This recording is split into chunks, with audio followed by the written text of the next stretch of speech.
Às vezes a vida não está completamente escura. Também não está clara. Ela fica cinza. Você acorda, trabalha, conversa, sorri quando precisa, mas por dentro algo está cansado. Não é desespero total.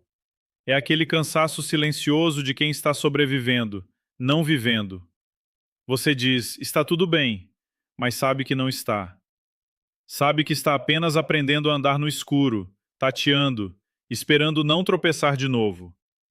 Existe um lugar emocional onde muitas pessoas estão vivendo hoje, mesmo sem saber dar nome a isso. Não é o fundo do poço, mas também não é plenitude. Não é desespero absoluto, mas também não é paz. É um espaço cinza, um lugar onde a vida continua acontecendo por fora, enquanto por dentro algo vai se apagando devagar. Você levanta da cama, cumpre responsabilidades, responde mensagens, trabalha, conversa, até ri quando é esperado que você ria. Mas quando o silêncio chega, você percebe que está cansado de sustentar essa versão que parece bem, mas não está. O mais perigoso desse estado não é a dor intensa, porque a dor intensa faz a gente pedir ajuda. O mais perigoso é o cinza, porque ele se torna suportável. Você aprende a conviver com o vazio. Aprende a chamar exaustão de rotina. Aprende a chamar tristeza de maturidade. Aprende a chamar distância emocional de equilíbrio. E sem perceber, você vai reduzindo a expectativa de viver algo melhor, mais leve, mais cheio de sentido. Nesse lugar cinza, a fé muitas vezes vira hábito. A oração vira frase repetida. A esperança vira lembrança de um tempo em que você sentia algo de verdade. Você ainda acredita em Deus, mas não sente proximidade. Ainda confia, mas sem entusiasmo. Ainda caminha, mas sem direção clara. É como andar em um corredor com pouca luz. Você não caiu, mas também não consegue enxergar o próximo passo com clareza. Existe um cansaço específico nesse estado. Não é apenas físico. É o cansaço de fingir que está tudo sob controle. É o cansaço de explicar para os outros que está tudo bem, quando você mesmo não sabe explicar o que está errado. É o cansaço de carregar perguntas sem resposta e dores sem nome. Você não consegue dizer exatamente o que perdeu, mas sabe que algo dentro de você não brilha mais como antes. E o mais silencioso de tudo é que nesse cinza a gente começa a se adaptar à falta de luz. Começa a achar normal viver sem alegria profunda. Começa a aceitar relacionamentos mornos, dias vazios, sonhos adiados. Começa a pensar que talvez a vida seja só isso mesmo: funcionar, sobreviver, aguentar. Mas o que esse estado revela não é fraqueza, revela humanidade.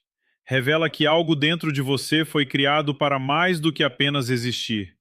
Revela que sua alma sente falta de luz, mesmo quando você tenta se convencer de que não precisa dela. Porque ninguém foi feito para viver apagado por dentro. O cis é perigoso porque ele não grita, ele sussurra. Ele diz: continua assim, dá para aguentar. Ele diz: não está tão ruim.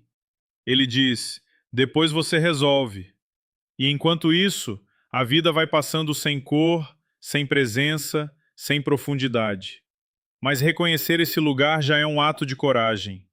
Admitir que você não está no escuro total, mas também não está vivendo na luz, é o primeiro passo para sair daí. Porque Deus não ignora esse estado. Ele não despreza esse cansaço silencioso. Ele não exige que você finja força. Ele se aproxima exatamente nesse ponto onde você parou de sentir, mas ainda continua caminhando. Quando Jesus declara, "Eu sou a luz do mundo", ele não está usando uma metáfora bonita para impressionar. Ele está revelando uma realidade espiritual profunda. Ele não diz que aponta para a luz, nem que carrega a luz como algo separado dele. Ele afirma que ele é a própria luz. Isso muda tudo, porque significa que onde ele está, a escuridão não tem como permanecer. Não existe negociação entre luz e trevas. A presença da luz, por si só, já transforma o ambiente. Muitas pessoas passam a vida procurando fontes de luz temporárias. Procuram clareza em conselhos humanos, alívio em distrações, sentido em conquistas, paz em controle. E por um momento até parece funcionar. Mas essas luzes são frágeis. Elas piscam. Elas se apagam quando a dor aperta, quando o medo chega, quando a perda acontece. Jesus não é assim. Ele não ilumina apenas momentos específicos. Ele ilumina a vida inteira. Quando ele diz que é a luz do mundo, ele está dizendo que é a referência. Luz revela caminho, mas também revela obstáculos. Ela mostra onde pisar e onde não pisar. Ela traz direção, mas também verdade. E é por isso que tanta gente prefere viver na penumbra. Porque a luz verdadeira não apenas conforta, ela confronta. Ela não apenas aquece, ela revela o que estava escondido. Jesus é uma luz que não se adapta à escuridão. A escuridão é que se rende diante dele. Ele entra nos lugares mais confusos da mente humana e traz clareza. Entra nas memórias fragmentadas e traz sentido. Entra nos medos antigos e quebra mentiras que foram aceitas como identidade. Onde ele chega, o caos começa a perder força. Essa luz não depende do seu desempenho espiritual. Não depende de quão forte você se sente hoje. Ela não enfraquece porque você está cansado, confuso ou ferido. Ela continua sendo luz mesmo quando você não consegue enxergar direito. É por isso que seguir Jesus não é sobre sentir algo o tempo todo. É sobre confiar em quem Ele é, mesmo quando as emoções estão silenciosas. Existe algo profundamente libertador em entender que a luz não está em você, mas vem até você. Você não precisa produzir clareza, você precisa se aproximar da fonte. Você não precisa se tornar alguém melhor para merecer a luz. Você precisa permitir que essa luz alcance quem você já é. Jesus não pede perfeição para iluminar, ele pede acesso. Quando a Bíblia fala que essa luz não se apaga, está falando de constância. Pessoas falham, promessas humanas quebram, emoções oscilam, circunstâncias mudam, mas essa luz permanece. Ela atravessa noites longas. Ela sustenta quando tudo parece incerto. Ela guia mesmo quando o caminho parece invisível. E essa luz não é fria, não é distante, não é impessoal. Ela é viva. Ela conhece seu nome, conhece suas quedas, conhece seus medos, e ainda assim se aproxima. Não para te expor ao julgamento, mas para te conduzir à vida. Jesus ser a luz do mundo significa que não existe situação escura demais para ele. Não existe confusão profunda demais. Não existe passado pesado demais. A luz não precisa da permissão da escuridão para brilhar. Ela simplesmente brilha. E quando você entende isso, percebe que a esperança não está em você sair da escuridão sozinho, mas em permitir que a luz se aproxime. Existe uma diferença profunda entre admirar Jesus e segui-lo. Admirar é manter distância segura, é reconhecer quem ele é, gostar do que ele diz, se emocionar com suas palavras, mas continuar no controle do próprio caminho. Seguir é diferente. Seguir exige movimento, exige decisão, exige abrir mão da ideia de que você sabe exatamente para onde está indo. E é exatamente aqui que muitos param. Jesus deixa claro que a promessa da luz é para quem segue, não para quem observa de longe, não para quem concorda intelectualmente. Seguir significa caminhar com ele, mesmo quando o caminho não faz sentido imediato.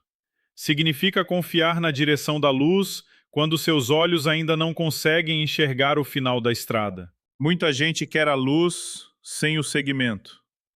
Quer clareza sem entrega. Quer paz sem mudança. Quer alívio sem transformação. Mas a luz de Jesus não funciona como um interruptor que você liga quando precisa e desliga quando quer voltar aos seus velhos padrões.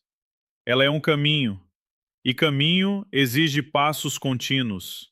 Seguir Jesus é permitir que ele entre nos lugares da mente que você aprendeu a trancar. Pensamentos repetitivos, medos antigos, vozes internas que dizem que você não é suficiente.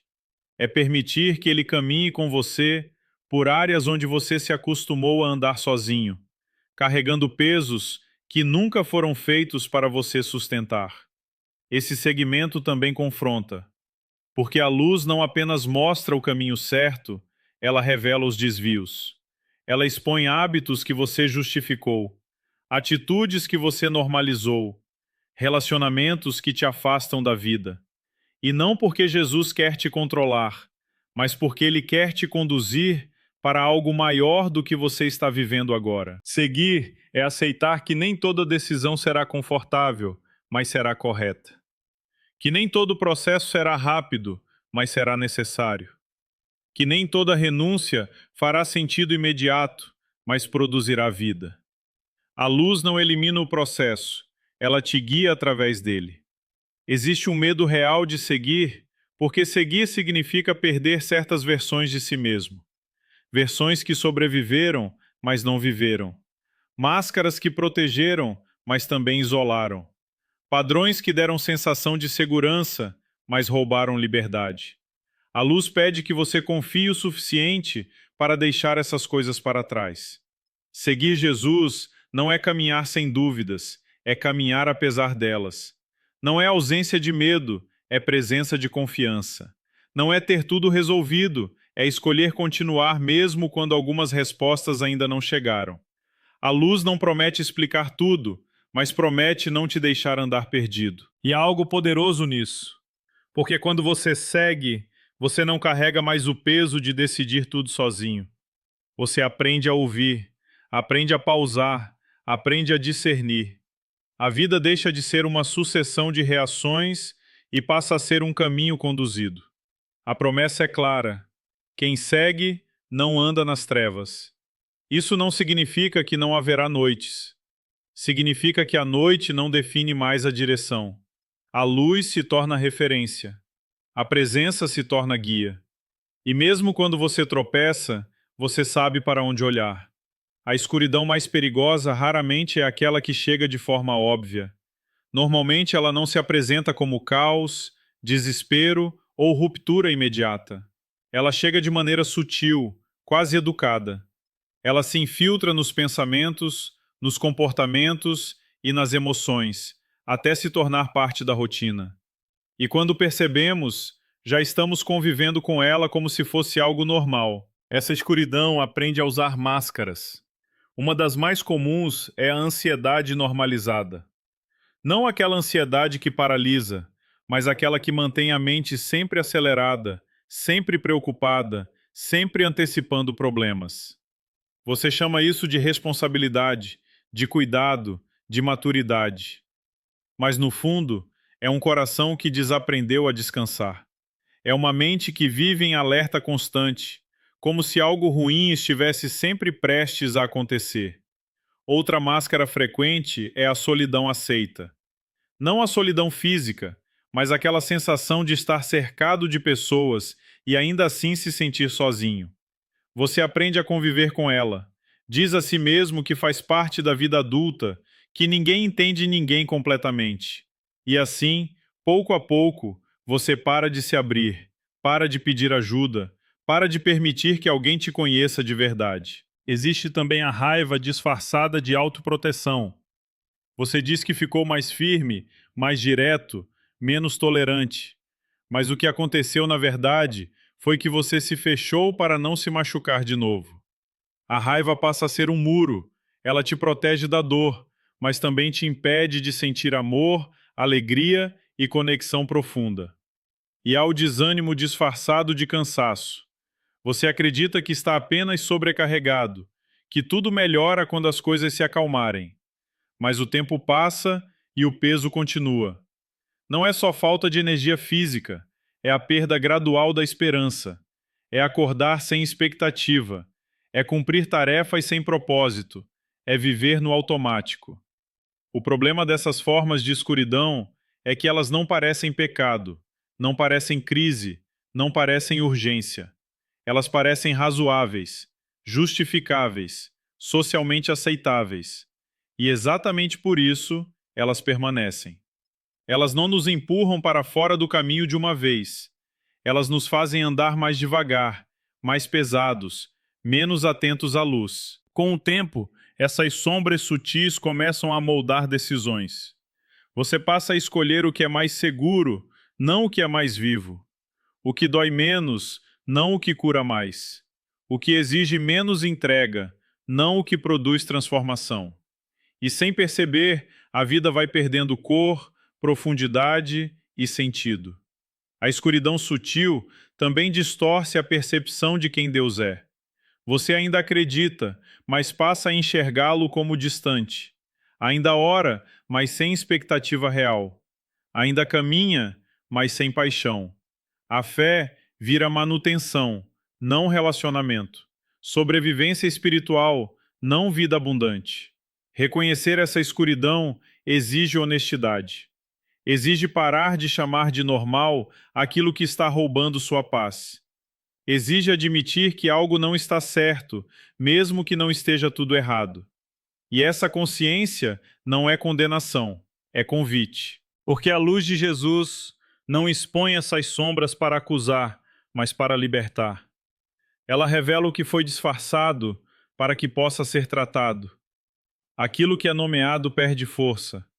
Aquilo que é trazido à luz deixa de controlar silenciosamente o coração.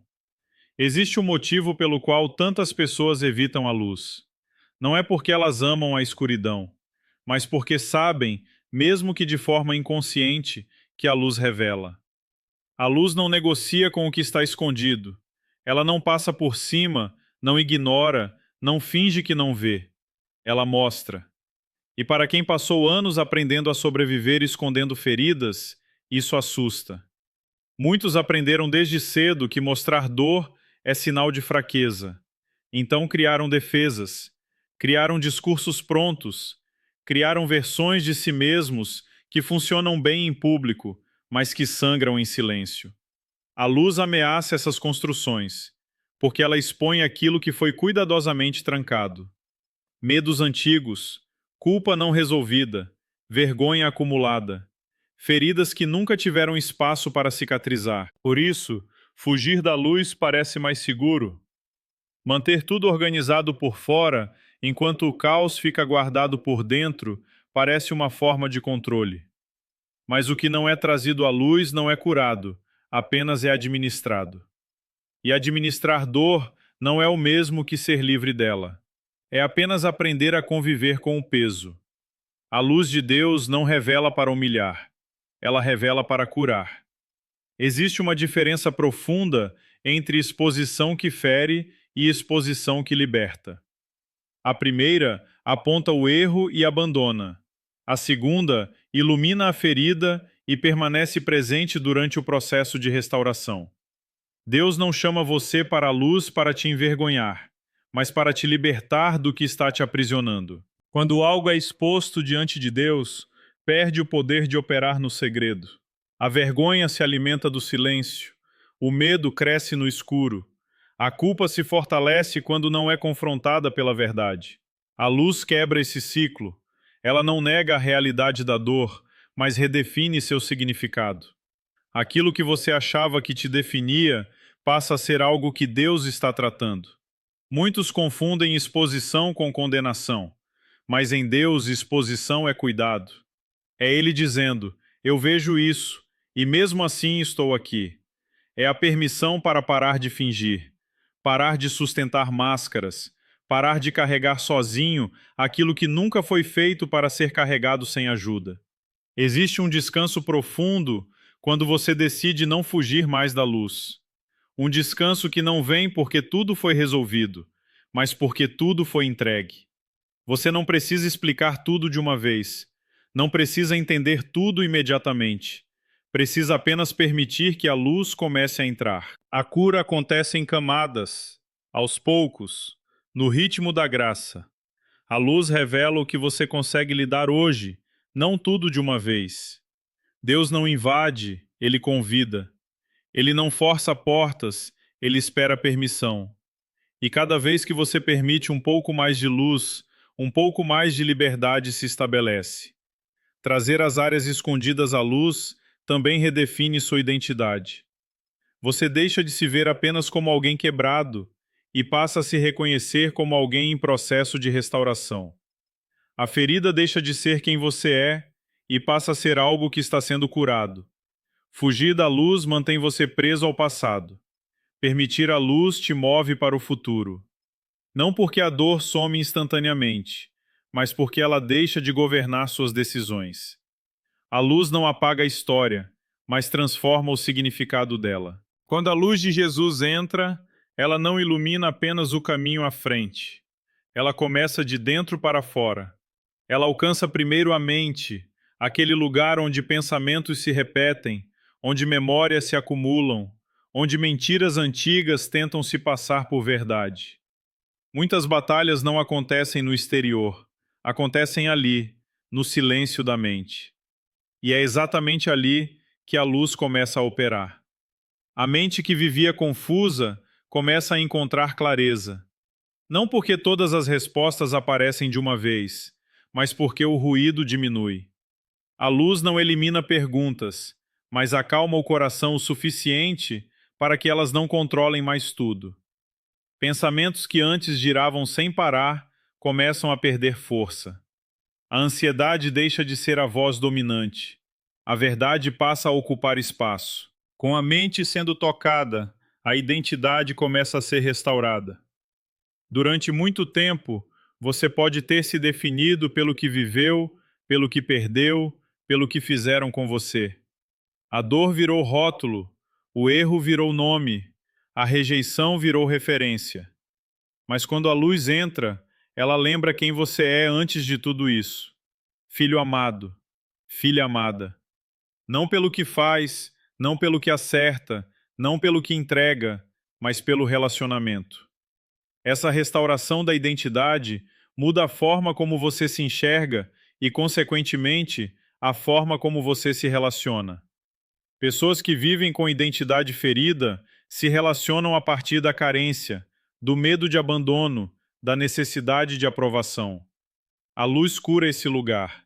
Ela não elimina todas as inseguranças de uma vez, mas começa a substituir a necessidade de validação humana pela segurança do amor de Deus. Nos relacionamentos, a luz age de forma profunda e às vezes desconfortável. Ela revela padrões repetidos, silêncios que machucam, palavras não ditas, mágoas acumuladas, não para gerar conflito, mas para abrir espaço para a cura. Onde antes havia distância emocional, a luz começa a criar pontes. Onde havia defesa constante, ela começa a gerar confiança. Muitos relacionamentos estão cansados não por falta de amor, mas por excesso de peso. Peso de expectativas não atendidas, peso de feridas não tratadas, peso de conversas adiadas. A luz não força reconciliações artificiais, mas cria um ambiente onde a verdade pode ser dita sem destruição, onde o perdão deixa de ser teoria e começa a se tornar prática. À medida que a mente se renova, a identidade se fortalece e os relacionamentos se curam, algo muda no interior. Você passa a viver com mais leveza, não porque os problemas desapareceram, mas porque eles não ocupam mais o centro. A luz reorganiza prioridades. O que antes parecia urgente perde força. O que realmente importa ganha clareza. Esse impacto da luz também traz descanso emocional. Você não precisa mais sustentar versões de si mesmo. Não precisa provar valor. Não precisa esconder fraquezas. A presença de Deus se torna um lugar seguro onde você pode ser verdadeiro, sem medo de rejeição. E essa transformação não acontece isoladamente. Ela se espalha. Pessoas ao seu redor começam a perceber a diferença. Não porque você se tornou perfeito, mas porque se tornou mais inteiro, mais presente, mais consciente. A luz que entrou em você começa a refletir através de você. Chega o momento em que a luz não apenas revela e cura, ela também declara. Depois do processo, depois da exposição, Depois da restauração interior, há uma palavra que se levanta com autoridade sobre a vida. Uma palavra que não nasce da emoção, mas da verdade. É a declaração de que a confusão não governa mais, de que o passado não dita mais o futuro, de que a dor não tem mais o direito de definir quem você é. Quando a luz se estabelece, a neblina começa a se dissipar. Aquela sensação constante de estar perdido, de não saber exatamente o que sentir, para onde ir ou quem confiar, começa a perder força. Não porque tudo ficou claro de repente, mas porque agora existe direção. A luz não elimina cada detalhe da jornada, mas garante que você não caminha mais sem referência. Existe algo profundamente poderoso em entender que você não é mais escravo daquilo que te feriu.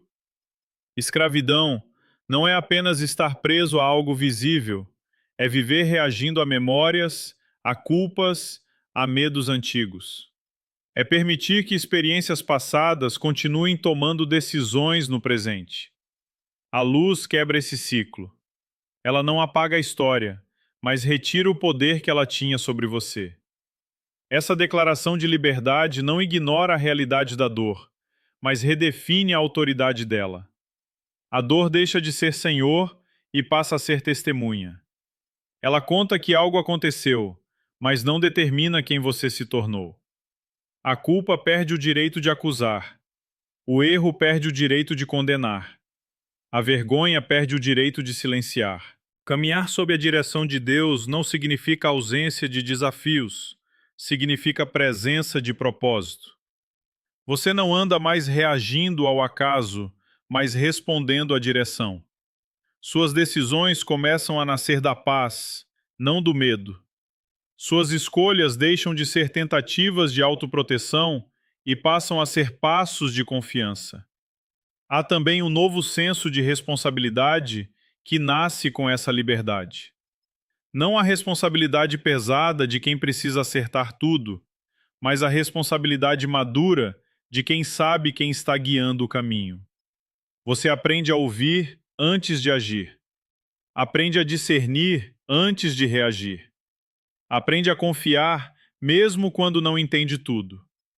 Essa palavra profética não é apenas um encerramento bonito, é um marco, um ponto de virada.